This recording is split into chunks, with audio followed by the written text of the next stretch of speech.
apa istilahnya ya, membahas sedikit mata ekstraksi atau materi saya kirim aja.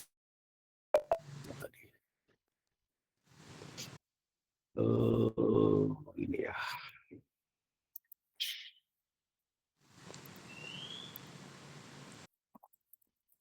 7 ya.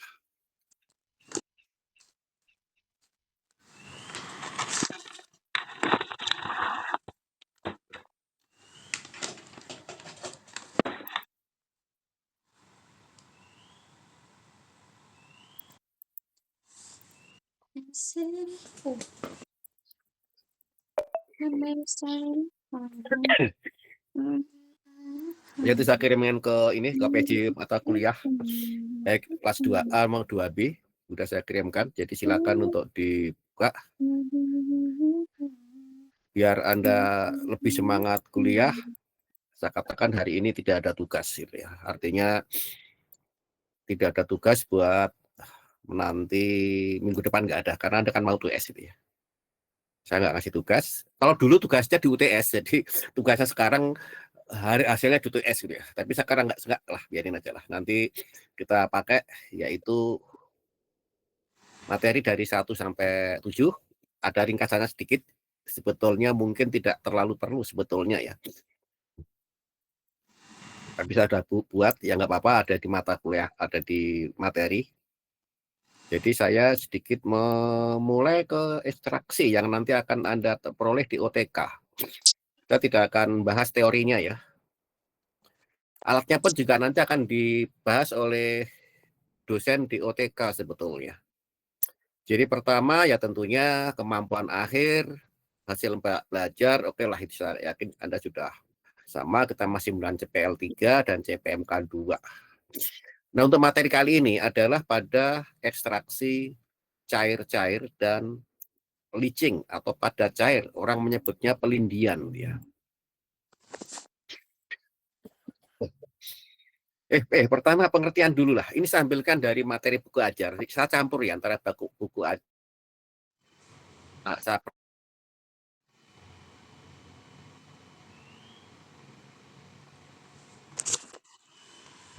ajar. Ekstraksi adalah pemisahan suatu komponen atau beberapa komponen dalam suatu umpan, yaitu dalam hal ini cairan atau padatan, dengan menggunakan pelarut cair didasarkan atas perbedaan kelarutan. Ya tentunya antara cairan itu tidak boleh saling larut tentunya. Apabila umpannya berbentuk padat, maka pemisahannya orang menyebutnya dengan pelindian atau leaching ya. Contoh misalkan pada leaching adalah ekstraksi kafein misalkan dari kopi misalnya. Jadi gambaran-gambaran yang ada, jadi kalau di kimia atau di pas ada praktikum, Anda pasti mendapatkan seperti ini. Ini namanya chocolate extraction. Ini adalah ekstraksi yang sangat praktis sebetulnya, cuma boros energi.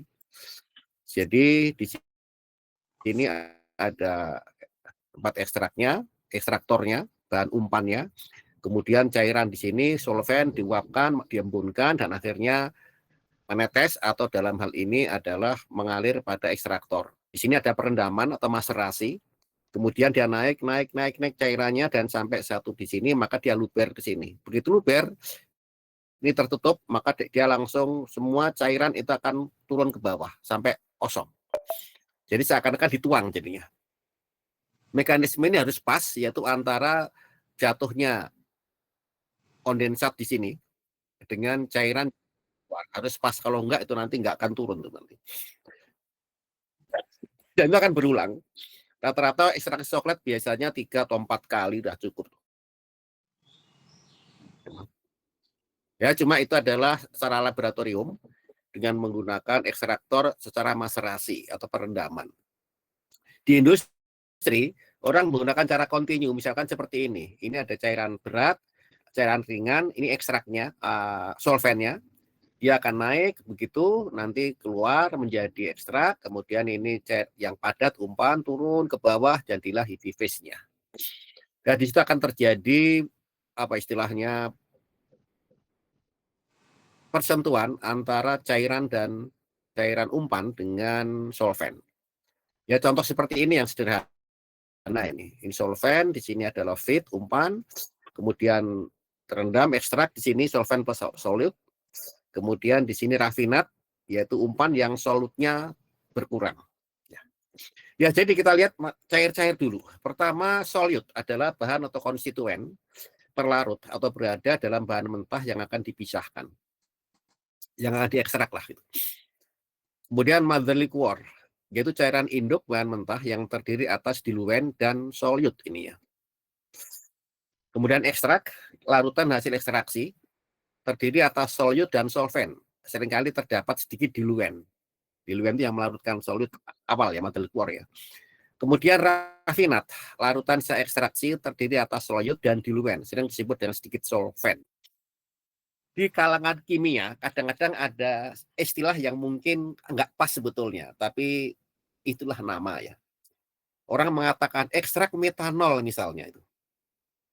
Itu maksudnya ekstrak yang solvennya metanol itu. Hati-hati ya. Kalau di kimia sering seperti itu.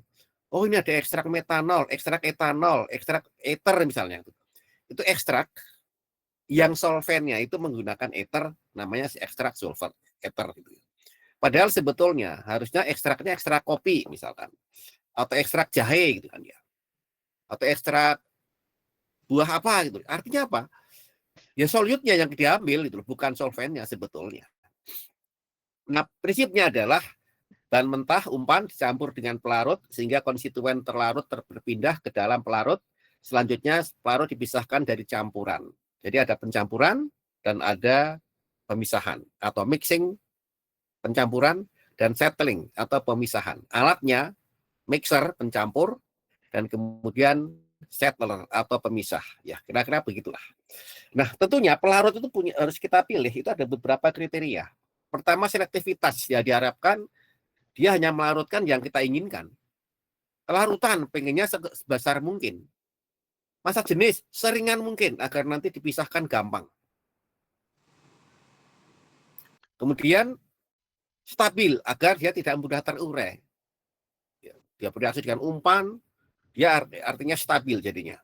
Kemudian titik didih harus memiliki titik didih yang jauh lebih rendah. Sehingga mudah dipisahkan dan tidak bercampur. Ini yang paling penting di antara syarat ini adalah meskipun 1, 2, 3, 4, 5 terpenuhi, kalau 4 itu tidak terpenuhi percuma. Karena harus betul-betul tidak bercampur antara solvent dan nanti hasil dengan rafinat nanti. Kalau nyampur gimana misahinnya gitu. Nah, kriteria lain seperti murah, tidak beracun, mudah terbakar, tidak korosif, tidak itu inilah tambahan ya. Biasanya murah yang diambil. Jadi prinsipnya ada pelarut, solvent, C, ada bahan mentah A dan B, A-nya solute, B-nya diluen, dicampur upek itu, kemudian diendapkan dulu di kantasi setter di sini. Yang ringan yaitu pelarut dan A jadi ekstrak dan A dengan B jadilah rafinat. Biasanya masih ada ABC di atas bawah itu ya. Jadi kalau kita lihat kalau di dalam kontinu maka unit ekstraksi bahan mentah masuk, keluar rafinat, pelarut masuk, keluarlah ekstrak. Ini adalah hasil yang nanti akan kita pakai. Kapan gunakan ekstraksi?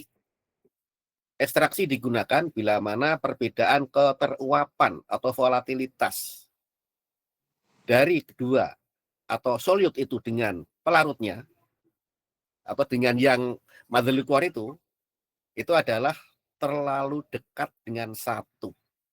Atau dengan kata lain, volatility, relatif volatility-nya itu adalah sama dengan satu atau keteruapannya nyaris sama antara zat yang sehingga sulit kalau dengan distilasi.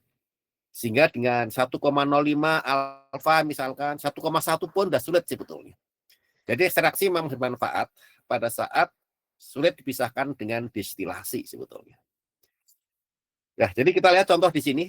Ini ada kerosin plus propionic acid. Ini water. Diaduk, nanti ngalir ke sini. Dan akhirnya terpisah. Yang sini kerosin. Dan di sini adalah water. Dan propionic acid sedikit lah misalnya. Ya, biasanya ini adalah digunakan pada praktikum, yaitu memisahkan propionic acid atau asam propionat dengan minyak kerosin atau minyak tanah lah gitu. Baik, kita fokus pada peralatan saja. Pertama mixer setter. Jadi ada ini mixer, ada setter. Ini yang terpisah jadi satu. Terpisah maksudnya ya. Yang ini jadi satu. Mana yang lebih baik Anda bisa mikir sendiri. Masing-masing ada plus dan minusnya. Mixer setter itu kuno, sudah lama dipakai, tetapi efektivitasnya tinggi terus terang aja. Jadi mixer setter sampai sekarang sering digunakan sebagai pembanding. Kalau Anda menggunakan mixer setter, itu biasanya dengan 3 atau 4 tahap, itu sudah cukup ya. Bahkan kadang-kadang 3 atau 2 itu selesai. Tapi kalau Anda gunakan kolom misalnya nanti, itu bisa panjang dan bisa bertahap banyak, karena efisiensinya tidak sebagus mixer setter. Jadi ini sebetulnya pilihan utama sebetulnya. Cuma repot karena ada mixernya yang berputar. Motor perlu butuh listrik dan ribet itu loh. Memang mixer setter itu peralatannya tidak kompak, jadi agak ribet lah, agak rumit lah jadinya. Nah ini yang sudah dikompakan sedikit tapi masih tetap aja masih ini. Masih kalau Anda perhatikan. Ini mixer. Diaduk, nanti masuk ke sini dan akhirnya kita lihat terdispersi ke sini, maaf ke sini ya. Dispersi, ini dispersi ya di sini.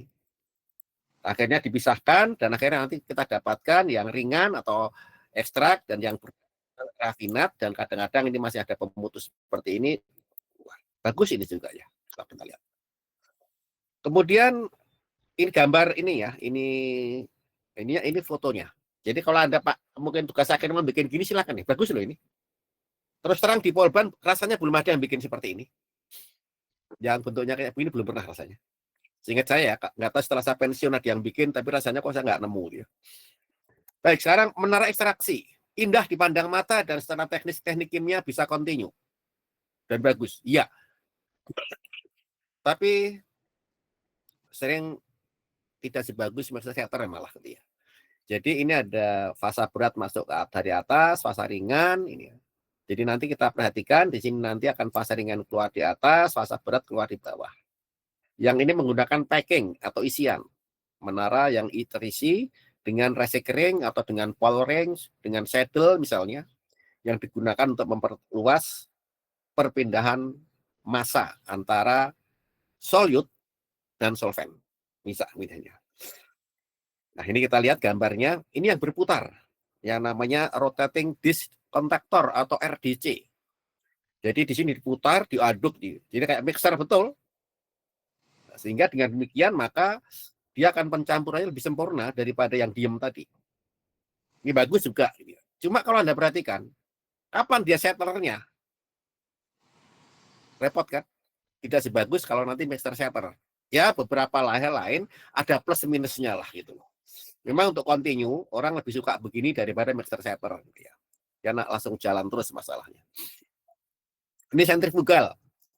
Biasa yaitu dengan alat sentrifugasi diputar, ada gaya sentrifugal, maka cairannya yang berat akan keluar lebih dulu dan ringan lewat tengah di sini. Jadi yang samping itu nanti akan keluar dilemparkan seakan fasa berat keluar begini, itu adalah karena gaya sentrifugal. Ini sebetulnya bagus juga. Biasanya orang mekanik atau orang teknik mesin, kalau nggak salah pernah bikin tugas akhir ini, ekstraksi menggunakan mekanik ya. Ya biarkan mereka mekanik, aspek mekaniknya tentunya akan canggih ya. Ya baik, sekarang padat cair. Nah, kalau kita lihat, prinsipnya ada beberapa macam.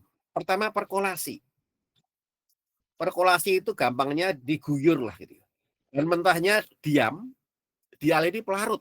Itu namanya perkolasi. Skala besar, jumlah dan kandungan solut banyak cocok. Kalau solutnya sedikit, ribet juga itu. Habis di solvent nanti. Nah, maserasi itu perendaman. Kalau Anda masak sayur, itu maserasi sebetulnya. Yaitu bleaching sebetulnya. Silakan mungkin yang perempuan ini, yang calon ibu-ibu ini, silakan mempelajari maserasi. Jadi nanti di rumah itu adalah sebetulnya leaching sebetulnya. Nah, kemudian ada bagian yang ini relatif baru sebetulnya. Ya barunya tuh bukan berarti baru kemarin, mungkin sekitar 30-40 tahun sekarang gitu ya. Karena dulu tidak muncul, yaitu maserasinya bertekanan. Jadi di dalam wadah ditekan dengan udara tekan, maka solvent diharapkan masuk ke dalam porinya dari bahan-bahan yang padatan tadi, sehingga mampu menyerap dan mengambil solut. Sangat efektif, bahkan kabarnya ya, dari penelitian itu saya pernah baca, tapi lupa judulnya, apa istilahnya, keunggulannya, itu sampai 5 kali lebih bagus daripada mixer setter biasa katanya. Dan saya pernah mencoba itu. Tahun 2001 ada tugas akhir, yaitu saya minta bikin maserasi bertekanan sampai 5 bar. Itu cepat betul tuh. Mengekstrak itu langsung kena itu. Jadi ditekan, terus digembos cepat. Bus gitu loh. Jadi harus cepat gembosnya. Tekan dulu, tekan itu, kemudian digembos. Nah itu nanti ini, yang terekstrak itu ternyata akan semakin banyak ternyata. Ya baik, sekarang faktor yang berpengaruh. Apa itu? Tentunya ukuran dan distribusi padatan. Kalau padatannya gede, tentunya tidak efektif. Itu gampang lah gitu ya. Suhu, semakin tinggi suhu akan semakin bagus pasti, karena memudahkan pelarutan. Sifat solvent, hendaknya memilih daya larut yang besar, viskositas rendah dan titik didih rendah. Ya, gampang dipisahkan. Dan gerakan relatif bahan atau adanya pengadukan, entah aliran airnya, cairannya, ataukah padatannya yang digerakkan. Silakan, pokoknya terjadi gerakan relatif. Dengan begitu, maka akan terjadi perpindahan massa yang lebih baik. Ya ini nanti yang akan dipraktekkan di pilot plan dan juga di unit kompetensi ada ini. Nanti lebih detail lagi nanti akan Anda pelajari. Ini alat-alatnya kurang lebih. Ini ada hot water, dituang, ini padatan, keluar. Ini aja lah, misalkan ini apa ini, sugar beet slice, ya, potongan-potongan sugar beet. Kemudian yang ini ballman, ini muter ini ya, apa ini, istilahnya paketnya ini atau embernya ini, spray, jadi nanti di spray muter begini, ini solvent. Kemudian ini yang bentuk Heidelbrand screw conveyor extractor, jadi dry fit di sini diputar pakai screw conveyor, muter begini. Nah, terus dia dinaikin ke atas ke sana. Nah, ke sana keluar, sementara solvent masuk ke sini. Nah, dia diketemukan gitu. Sini oil and solvent, di sini dry fit. Kita ambil minyaknya. Yang mau diambil minyaknya. Minyak kacang misalnya, atau minyak kacang, minyak kelapa, atau minyak apalah yang minyak di dalam ini, di dalam apa? Di dalam buah biji itu. Mungkin sawit misalnya. Tapi mungkin Anda bertanya, loh Pak, kayaknya jarang ya pakai seperti ini. Ya, kenyataan di pabrik itu orang menggunakan aspek mekanis itu lebih bagus daripada hanya sifat fisika biasa melarutkan segala macam, mengaduk, memisahkan itu ini terlalu boros energi. Jadi lebih bagus kalau itu dipres memang.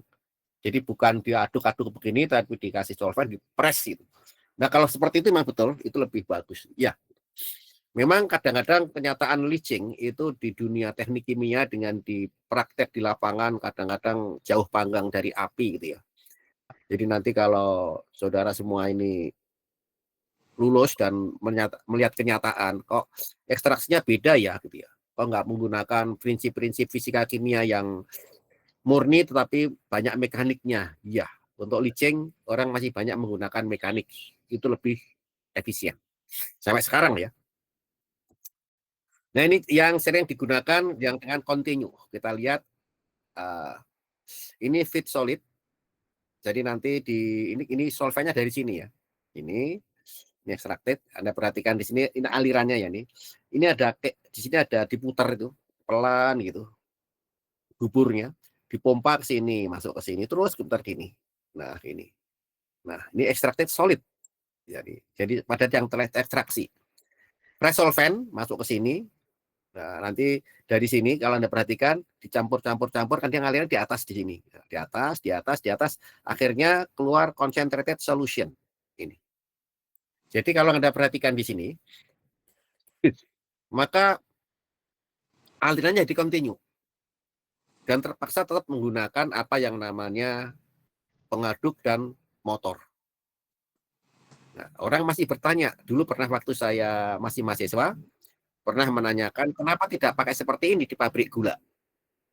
Kenapa di pabrik gula menggunakan sistem dengan penggilingan? Apa kenyataannya?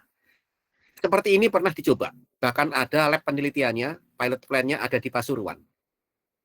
Hasilnya apa coba? Apa yang terjadi? Concentrated solution-nya terlalu encer dan energi yang dibutuhkan untuk menguapkan ternyata besar. Akibatnya pabrik akan merugi itu nanti. Ternyata lebih efektif hanya digiling, dipres dengan menggunakan roda. Diperes lah gitu ya. Sambil dikasih air imbibisi, yaitu air solvennya gitu. Itu lebih efektif daripada metode seperti ini. Jadi kembali lagi waktu saya dengan teman saya juga, ya ternyata kadang-kadang ya di perkuliahan itu prinsip fisikanya yang belum optimal lah memang gitu ya. Prinsip dasar yang mungkin udah zaman kuno sebetulnya. Ini peralatan leaching yang nanti ada di lab teknik kimia. Coklat sebetulnya ini ya, diuapkan, solvennya dikondensasikan, ngalir ke sini, kemudian mengalir balik lagi terus beginilah gitu ya. Kemudian ini, nah ini yang ekstraksi pada cair secara kontinu juga. Pakai belt conveyor, umpan masuk di sini, pakai belt conveyor, jalan ke sana, ini. Nah ini kemudian ini dapat rafinat, sementara ini ekstrak dan ini solvennya. Solvent diputar begini, jadi putar bolak balik nih, jadi di sini balik sini. Mirip dengan yang ada di pabrik gula, tapi pabrik gula umpan masuk ini digiling, masa dipres di antara dua silinder. Bedanya di situ aja. Kemudian ini ada yang menggunakan continue yang kalau Anda perhatikan seperti roda yang diputar begitu. Jadi ini umpan masuk di sini, dia berputar, jadi nanti dia ini berkeliling gitu ya, keliling gini, muter gini, ke kanan ini ya gini. Nah, keluar begini. Ya variasi lah sebetulnya. Mungkin Anda punya ide silakan lah, barangkali mau apa menciptakan alat baru boleh.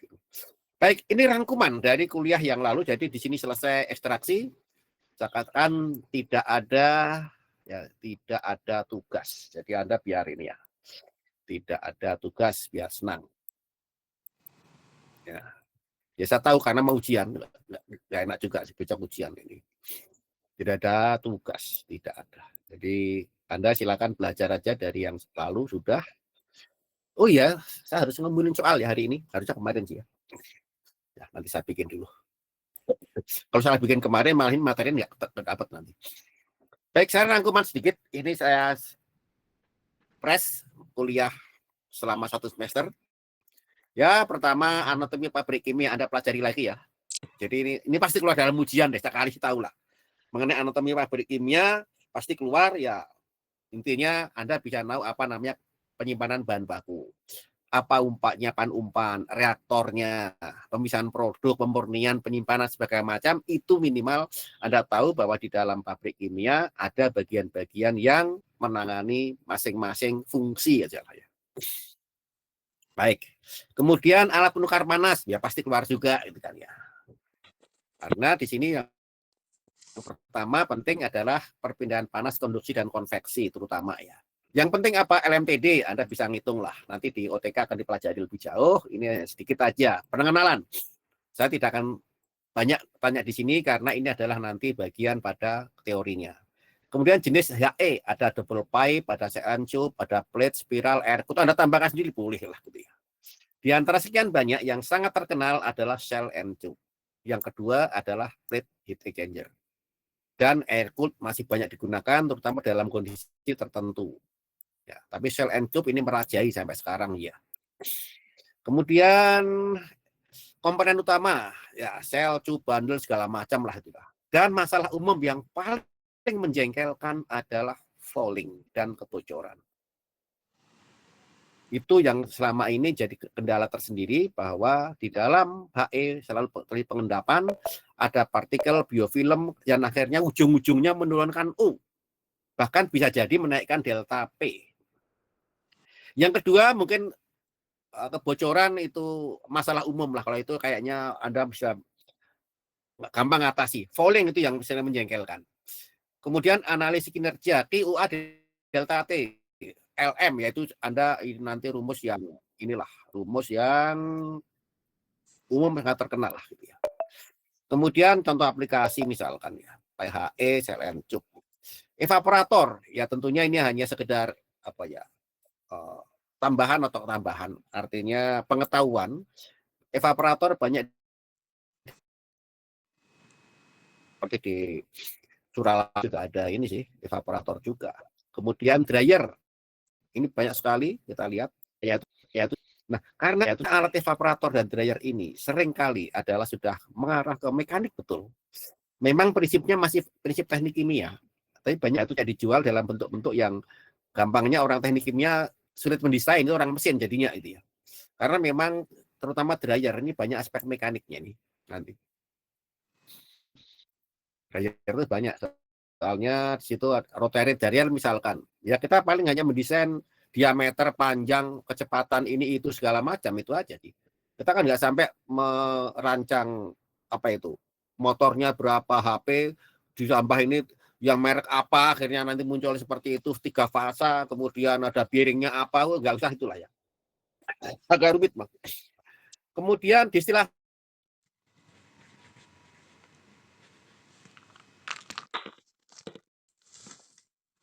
mungkin di antara sekian banyak unit proses yang paling populer dan paling dominan di dalam pelajaran teknik kimia adalah distilasi. Jadi tolong Anda jangan sampai distilasi kelewat karena distilasi adalah pemisahan utama di teknik kimia sebetulnya. Jadi ini harus tahu lah. Gampangnya ekstraksi tidak terlalu tahu, distilasi harus tahu. Jangan kembali.